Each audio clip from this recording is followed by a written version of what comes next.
about the site in terms of what you see as being, I suppose, one of the most significant things for you? Thank you, Chris. Firstly, I would just like to acknowledge we're on the unceded lands of the Gadigal people of the Eora Nation. It's important that we understand that this place has a very deep history, particularly in the Redfern area, of protest and activism and an effort to stay alive.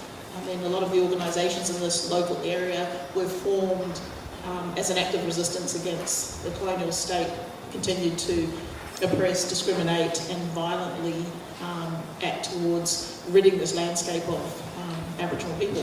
Many Aboriginal people came to this local area after the 1967 referendum, of course, which allowed Aboriginal people then to move more freely across this country after being locked in concentration camps and detention centres similar to what we see being imposed upon refugee communities. And so this community in this local area is made up of many nations of people, so I'd like to pay my respects to all Aboriginal and Torres Strait Islander people who are in this place here. But I'd also like to acknowledge Uncle Ray, who I never had the good fortune to meet, but I feel that I know him somehow through this project, through the words from Joseph, who has spoken so dearly about him, and of course from hearing from his children today, which has been absolutely wonderful. It's really good as an Indigenous person to situate ourselves in a space with the voices of those who've come before us. Just to clarify, I'm not a Dharawal person. I acknowledge Dharawal country because that's where I was born and have grown up my whole life. And I know a debt to Dharawal people for allowing me to be on country. So I guess the site was really powerful for me to see when Joseph first introduced it to me, and I had a look at it, and overwhelming grief was one of those emotions which I kind of feel right now listening to all the names. My own son had suffered from some mental illness, and my only way of dealing with that in times of crisis was to have to call the police. That's terrifying. He would be taken away, and I would say, I need you to know that he's Aboriginal in some way, that might save him. But it also scared me, because that might kill him. I'm glad that didn't happen. So this site, after looking at it again and again, always raises such deep emotion. But I was particularly drawn to violence against Aboriginal women. So part of what I do is teach Indigenous studies. And I raise this as an issue, and a lot of people just don't get it, and they say, how come it's still an issue for Aboriginal people? And just yesterday, one of the high-ranking professors of law at the institution I work at said, I just don't get it. How can it still be an issue? And I'm going to be forwarding this slide to that person. And that scares me endlessly to think that this is a person who's producing the people who will now work in law, who will come up against Indigenous people and think to themselves, what's their problem? Why should I give them any kind of compensation in this space?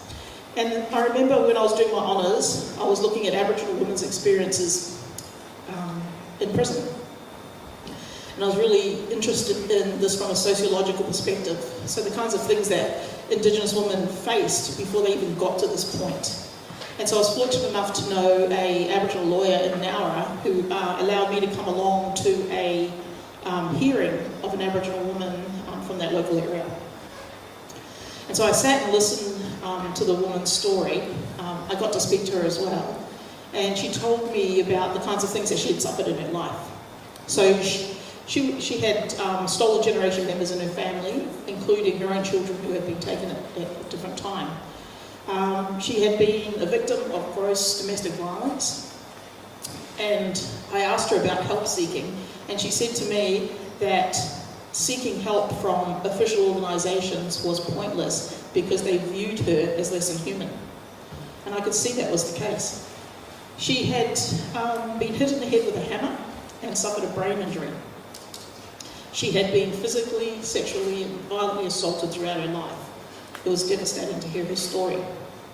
So she was up on a charge of a violent crime which she didn't commit. She, of course, suffered from this brain injury which impaired her sense of what was happening to her in her life. She entered a shop with her partner at the time, who had been a perpetrator of that violence, a non-Indigenous man, and she went to buy a bag of lollies.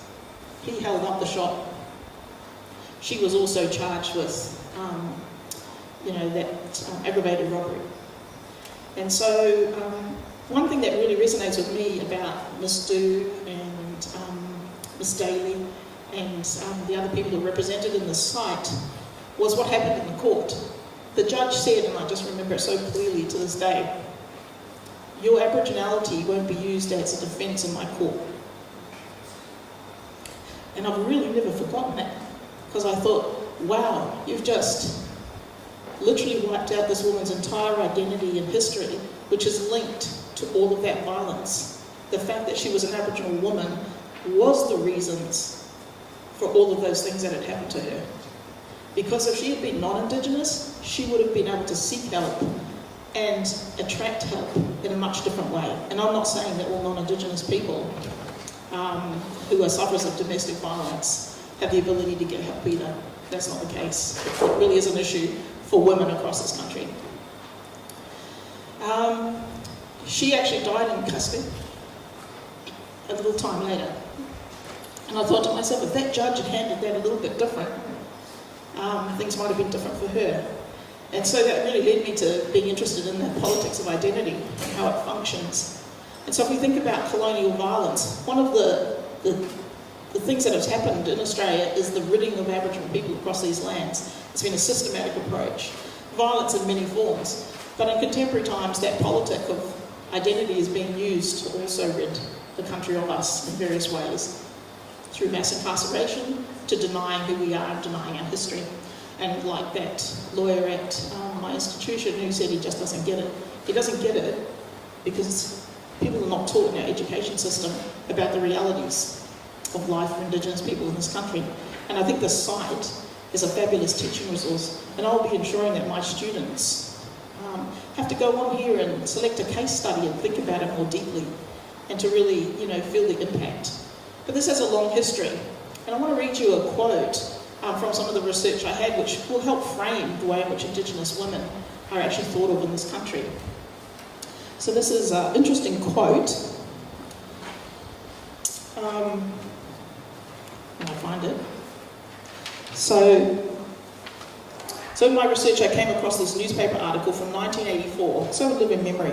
So this is about an 83-year-old Xavier Herbert. So he won the Miles Franklin Award. That's Australia's most prestigious literary prize. And he's revered as an elder statesman of Australian literature. In the article, he was quoted boasting that he was the biggest gin rooter around. And for those people who aren't aware, gin is a derogatory term to refer to Aboriginal women. And this is what he said. We used to go up to Broome for our holidays, and I knew all through Western Australia, black velvet was the thing.